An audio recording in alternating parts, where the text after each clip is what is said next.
To start group discussion, I would like to invite Kirti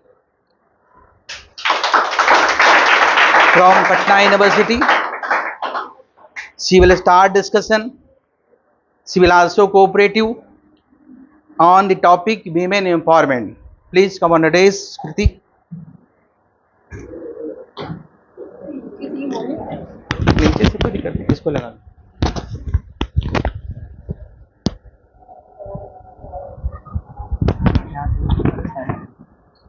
हाँ वो भी चले।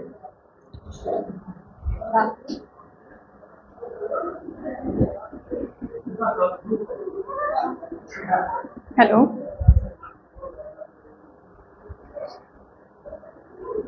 thank you, sir. First of all, I would like to thank everyone for inviting me here. I am Kriti. As you all know, sir has already introduced that I graduated from Magad Mahila College, and currently I am pursuing my post-graduation from Patna University, Department of Economics, Darbhanga House. So, before beginning, I would wish you all a very warm morning.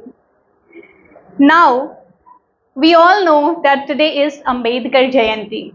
So let us begin with the preamble of the Constitution. We, the people of India, having solemnly resolved to constitute India into a sovereign, socialist, democratic republic. Now, the first word itself of the Indian Constitution says, we, the people of India. This word we comprises neither of a specific gender limited to a man, nor a woman, or nor any member of LGBTQ. It says we means everyone who is residing in any part of the country, that person is an Indian. And if the Constitution says that all the rights which are inherent in the Constitution belongs to all, then who are we to distinguish between male and female? Who are we to divide the people based on caste, creed, religion, or gender? None. But this very thing is inherent in the society. Rather, we have adopted it from our ancestors that there is a gender called male and there is a gender called female. All our thoughts process around this very two word, male and female. So today, on this day, I will discuss about women empowerment. Rather, as Modi ji says, that आज हम women empowerment से आगे बढ़ के women-led empowerment की बात करते हैं. And there's a difference between two, women empowerment and women-led empowerment. Now, what is women empowerment? When the women classes were not given a right to decision making in the family, or when they were facing any difficulties in raising their voice, then women empowerment was necessary.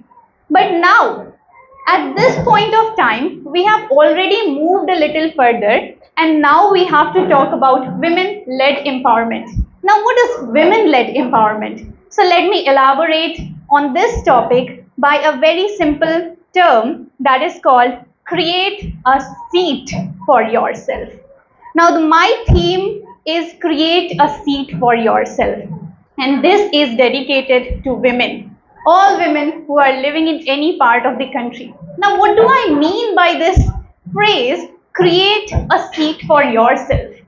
It simply says that wherever you go, either you go to the educational institution or you go to any work, any job, any profession, or you choose entrepreneurship, you have to create a seat for yourself. Now, why am I talking of creating a seat? Don't we have enough seats? Don't we have any seat for women? Obviously, there is some problem, and this is what we have to do. Since the society itself was male dominated from generations, and this male dominated society has made itself in such a way that now it's a time that we step ahead and create a seat for ourselves.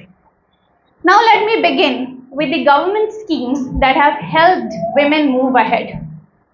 First problem that is inherent in our society is, let me tell you a story of a girl. When a girl was born in a family, her grandparents and great grandparents did not visit her.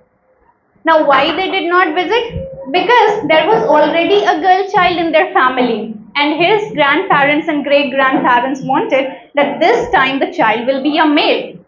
So they didn't visit their child, the grandchild. Now, that girl grew up into a very big startup maker, and she started her own work. You might have heard about startups that are led by women. In India, currently 18% of startups are led by women. So can we say that women don't have that courage, or they don't have the skill to lead the society? They do have it. All the students who are sitting right in front of me, you might also have a dream. Now, if I ask you a question, what do you want to be? So, what do you want to be? Maybe some will say that I want to join the Indian Economic Service, or I want to join the civil services, or I want to go for banking. But I will say that I want to be treated equally. This is what I want. There should not be any bias with me, differing me with the male people in the society. This is what I want. That's why I say that create a seat for yourself. This is being said to all women who are living in the society. Now, there is also one more problem that we always say that women's equality should be about outcomes. We are going to see that what are the outcomes of women in the society, and on the basis of that we will try to analyze it or try to find out a result that what caliber or skill women have. But I will say that women's equality is not about the equality of outcomes. Rather, it is about equality of opportunity. Just give them an opportunity and they'll prove themselves. Recently, the results either you see of JEE, or you see the results of medical, or you see the results of UPSC, or you see the results of any other civil services, state civil services. What do you find in that? Don't you find that among top 10%, the number of women is higher as compared to men? How did we reach to this point? We reached this point because we have given them opportunity. The outcomes were created by the women themselves. They have given the results when the opportunities were given. In Bihar, you might have heard about Jivika. Jivika Udyog, the self-help groups which are all led by women. You might have heard about Asha workers. Since you all are the economics students, I might assume that you might be knowing about shadow prices. The works which are done by women, these works are neglected when the national income is counted. We don't pay for them, we don't pay for their work, but if the same woman is giving her out of 24 hours, she is giving 6 hours to any job, she will be paid for that. Why don't we consider it? That's a different issue. Maybe because it is not generating an income. But if we will keep a housemaid, maybe we will have to pay her. Then we will realize that, okay, my expenditure has increased. My cost has increased. So everything is nominal, based on money. And we are not valuing the work which is being done by women. This is shadow cost pricing. So it's a very general example of a shadow price. Otherwise, it is used in government making policies. So what I'm trying to say is that today the opportunities are ample. कमी नहीं है अवसरों की. You just need to grab. There's a very beautiful poem I would like to quote. है विचरते स्वप्न सुंदर, किंतु इनका संग तजकर व्योम व्यापी सौम्यता का कौन साथी हो रहा है, विश्व सारा सो रहा है. In this poem, the poet says that there are so many opportunities, millions of dreams that you are seeing every day. But in this universe, what are you doing? Are you just sitting and pondering? Or you are doing work for it? Now it's a time that women have to take a stand. They will not have to fight. I can guarantee this. Because today, society has become so much cooperative that if you will take one step, maybe it will try to pull, but again, the same society will help you if you are taking the other step. So you just need to take one step and be courageous enough to take the second step as well. All other steps will be, you will see that there are millions of people walking with you. You might be knowing about Sarojini Naidu, you might be knowing about Indira Gandhi, you might have heard about Lakshmi Bai, you might have heard about many people. So were they not, these women were also working in the time when the society was highly male dominated. But now the society is not highly male dominated. Currently, if we look at the economic scenario of India, of our country, we will find that India is moving ahead and talking of becoming Atmanirbhar Bharat. Now, do you know that in this Atmanirbhar Bharat concept, how much role women play? Obviously, as equal as man. Nirmala Sitharaman, when she presented the budget of India, at that time, last budget, I'm not talking of the present budget, there were comments on her dressings, there were comments regarding the way she is speaking and many more things. But when she presented the budget again, there were no such comments and only applause for what economic measures she has taken to uplift India. Is she not a woman? Obviously, she is also. So if we look around yourself, you can see that the number of teachers in the colleges or the universities or the number of women who are working in the offices, they are also women. And there are many who have moved out of villages. If we look at the migratory trends that people are migrating, you might be knowing that many people migrate even in Bihar. Maybe many of you would have come from villages just for studying. So it's not that only boys are coming. Now the time has changed. Boys as well as girls, they are migrating out of their rural hub to cities or to other states to get better education. In the same way, people migrate for work also. But before 2005, in Bihar, women were migrating from one village to other, and that percentage was very high. Do you know the reason why they were migrating? Any guess? Marriage, exactly. This was only the reason for migration of women. Or when the husband migrated from villages to cities, sometimes they took their wives along with. So this was the other reason. They had no independent decision of doing a work and migrating for it. But now the scenario has changed.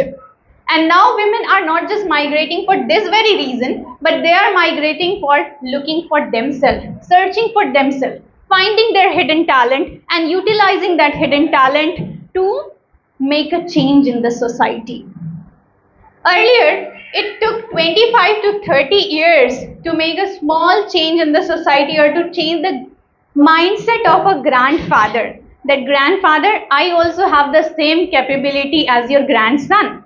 But now, this mindset has also changed. Once a grandfather or any great grandfather sees that their granddaughter has done very well, they feel the same pride. If a girl who cracks UPSC goes to her village, you find that all villagers, they welcome her with garland. Now what is this? Is this only because she has cracked a very high profile examination, UPSC? Or is it because there is a change which we can see in the society?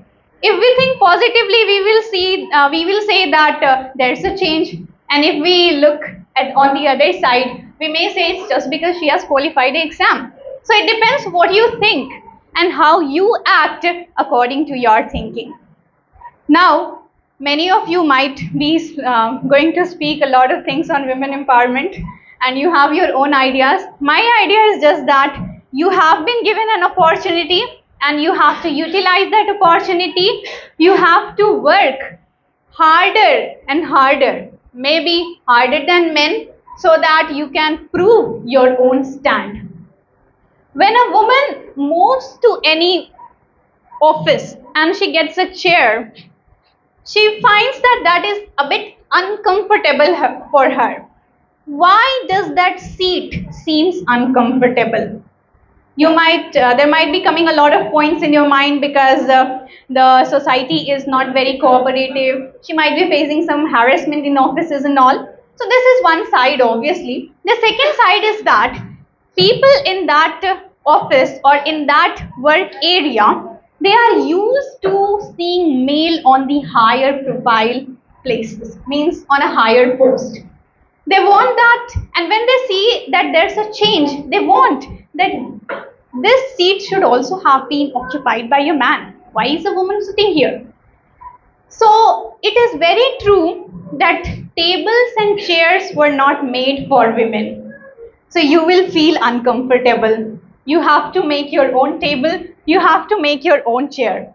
Once you do that, then you will find that no one will look in that manner. Rather, everyone will support you, everyone will cooperate with you. Changes are the reality. Everyone knows it. Nothing is permanent in this world except changes. Time is changing. Look at the cities like Bangalore. Number of CS graduates, computer science graduates. In that, the percentage of women is high. Women are also joining medical services, nursing services, and they have performed really well. Now, if you move out of India, go to countries like Japan, or you move to Korea, South Korea especially, or you go to America, Britain, let's take the cases of all these countries. What can you see? That there's an almost the ratio between male and women employees, or male and female number of working, they are almost equal, and there are no biasness in it. But there is one problem that rises up again and again, and it has been challenged by the by IMF as well, that why there's a pay parity between them. Pay parity means difference in income of man and woman. There's a misconception that marginal productivity of labor. You might have heard about marginal productivity of labor. So let me elaborate a bit. Marginal productivity of male is higher than marginal productivity of female. And this feel that the marginal productivity of female is low because she has to go under a lot of changes. There are some periodic changes. Then again, there's a problem of marriage. So family will not cooperate. They can't give late night work hours. So these problems reduces the chances of producing high in the office, and so they have created this misconception of low marginal productivity of women, and the pay parity has reduced.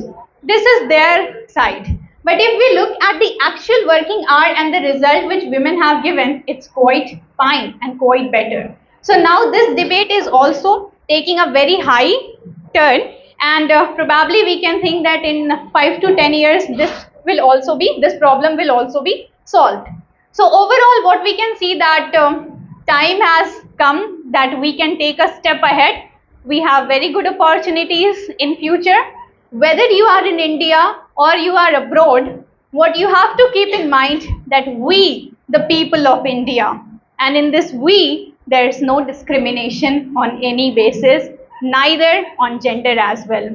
So finally, time is to change and to bring a change. It is also said that sometimes women themselves are obstacles to women. Like in earlier times, the older ladies were not allowing the younger ladies to work. But now this problem is also being sorted out by women because they are being educated, their family is being educated, the society is being educated. So overall, the time is changing, scenario is changing, we are changing, our thoughts are changing. वक्त है बदलाव का मौसम, वक्त दर वक्त बदलता है, क्या तेरा था क्या मेरा है, ये वक्त ही तय करता है. धन्यवाद.